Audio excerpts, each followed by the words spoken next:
சமைக்கும் போது ஒரு லவ்வோட சமைக்கணும்டா. அதான் பாதி ருசியே. வெங்காயம் நறுக்கும் போது கூட ரசிச்சு நடக்கணும், லவ்வோட. வணக்கம் அண்ட் வெல்கம் டு இன்லாஸ் சமையல். இன்னைக்கு இந்த வீடியோல நம்ம பார்க்க போற டிஷ் மட்டன் கொத்துக்கறி.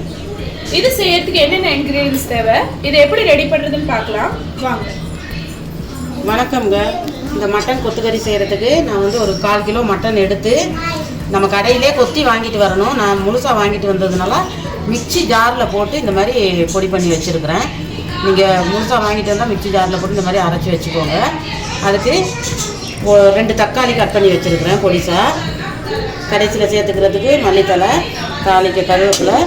இதில் வந்து சின்ன வெங்காயம் ஒரு 100 கிராம், பெரிய வெங்காயம் 3, 2 கலந்து பொடிசாக அரிஞ்சு வச்சுருக்கிறேன். சோம்பு 1 ஸ்பூனு, கடப்பாசி பட்டை ஒரு துண்டு, 2 ஏலக்காய், 5 கிராம்பு, 3 பச்சை மிளகா நீலவாக்கில் கட் பண்ணி வச்சுருக்கேன். காஞ்ச மிளகா 3 கட் பண்ணி வச்சுருக்கேன். இது வந்து நான் வறுத்து அரைச்சி வச்சுருக்கிற மசாலா பொடி. நான் வந்து மிளகாத்தூள் இதெல்லாம் சேர்க்கலை.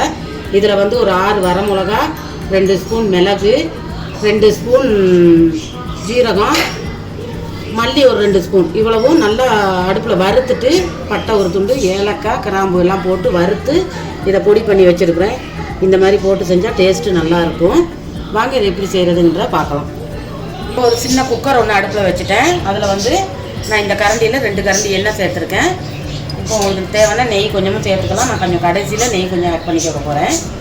இப்போ நம்ம இந்த கல்பாசி, பட்டை, ஏலக்காய், லவங்கம் இதை போட்டாச்சு பொரிஞ்சிக்கிட்டு இருக்கு.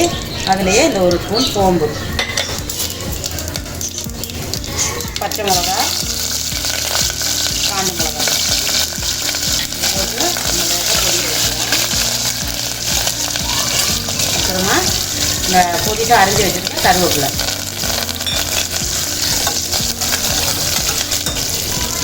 இப்போது இந்த வெங்காயத்தை சேர்த்துக்கிறேன். உங்களுக்கு சின்ன வெங்காயம் உரிக்க கஷ்டமாக இருந்தால் நீங்கள் பெரிய வெங்காயத்தையே பொடிசாக நறுக்கிக்கலாம். ஒரு 5 வெங்காயம் எடுத்து, சின்ன வெங்காயம் போட்டால் டேஸ்ட்டு நல்லா இருக்குன்றதுக்காக தான் எல்லாத்துக்குமே சின்ன வெங்காயம் சேர்க்குறது. இதை நல்லா சும்மா வதக்கி விட்டுருவோம்.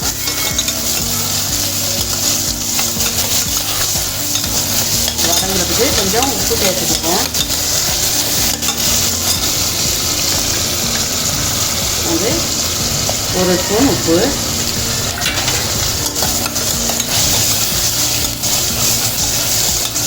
ஒரு 2 நிமிஷம் இந்த வெங்காயம் வதங்கட்டும். பாருங்கள், இப்போ இந்த வெங்காயம் இதெல்லாம் நல்லா ஓரளவு வதங்கிட்டு, இப்போ வந்து நம்ம இஞ்சி பூண்டு பேஸ்ட்டு 1 ஸ்பூன் சேர்த்துக்குவோம்.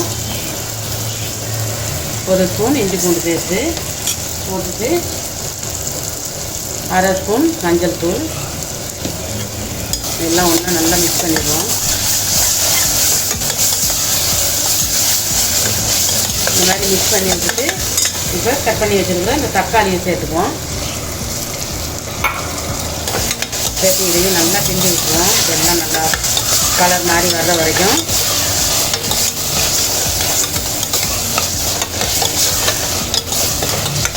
இன்னும் ஒரு 2 நிமிஷம் அடுப்பில் இருக்கட்டும். இந்த தக்காளி நல்லா வதங்கணும். பாருங்கள், இப்போ இந்த தக்காளி போட்ட பிறகு ஓரளவு நல்லா வதங்கிடுச்சு. இப்போ வந்து நம்ம இந்த கொத்துக்கறியை அதில் சேர்த்துருவோம். ஆமாம், மீன் போடாமல்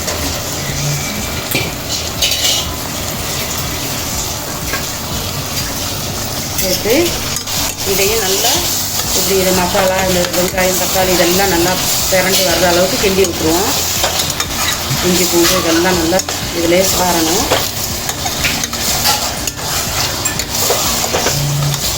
நல்லா இந்த மாதிரி கிண்டி விட்டுருங்க.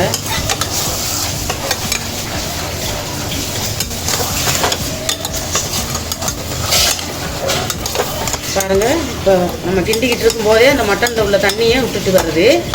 இப்போ நம்ம குக்கர் போட்டு விசில் போட்டுருவோம். ஒரு 4 விசில் போட்டுருவோம் வெந்து வர்றதுக்கு. இப்போ நம்ம 4 விசில் விட்டுட்டேன். திறந்து பார்ப்போம். பாருங்கள், கறியில் தண்ணியை ஊற்றலை, ஆனாலும் இந்த தண்ணியோடு இருக்குது.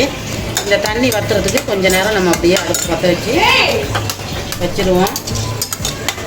தண்ணியெல்லாம் வற்றுனதுக்கு அப்புறமா நம்ம அடுத்து மசாலா பொடி போட்டுக்கலாம். பாருங்கள், இப்போ நம்ம இதை வந்து விசில் போடலை. விசில் எடுத்ததுலேருந்து அப்படியே சும்மா திறந்து வச்சு தான் இந்த தண்ணி வற்றுற அளவுக்கு விட்டுருக்கேன். வச்சுருந்தா நம்ம இந்த அரைச்சி வச்சிருக்கிற இந்த பவுடரை சேர்த்துக்குவோம். நல்ல வாசனையாக இருக்குது இந்த அரைச்சி வச்சிருக்கிற பவுடரு. இதை நல்லா மிக்ஸ் பண்ணி அப்படியே அடுப்பை கொஞ்சம் ஃபாஸ்ட்டாகவே வச்சு அப்பப்போ கொஞ்சம் கிண்டி விடணும். இன்னும் கொஞ்சம் நல்ல கிரேவியாக வரணும். இது இன்னும் ஒரு 10 நிமிஷம் இருக்கட்டும். பாருங்கள், இப்போ கொத்துக்கறி ரெடி ஆகிடுச்சு. இந்த லெவலில் நம்ம இறக்கிற வேண்டியதான். இந்த பதத்துக்கு இறக்குனா நம்ம சாதத்தில் கூட போட்டு சாப்பிட்டுக்கலாம். அவ்வளோதாங்க. அடுப்பு ஆஃப் பண்ணிடுவோம். இந்த தட்டில் இதை அப்படியே அள்ளி வச்சுருவோம். பாருங்கள், பார்க்கவே ரொம்ப சூப்பராக இருக்குது. டேஸ்ட்டும் நல்லா இருக்குது. நான் சாப்பிட்டு பார்த்தேன். நல்ல சூப்பரான சுவையான ஒரு மட்டன் கொத்துக்கறி எப்படி செய்யறதுன்னு பார்த்தீங்க. பார்க்கவே ரொம்ப நல்லா இருக்கு. டேஸ்ட்டும் நிஜமா ரொம்ப நல்லா இருக்கு.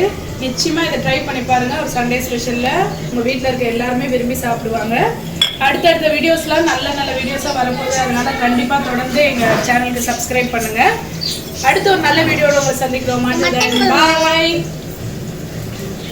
பாய் பாய்.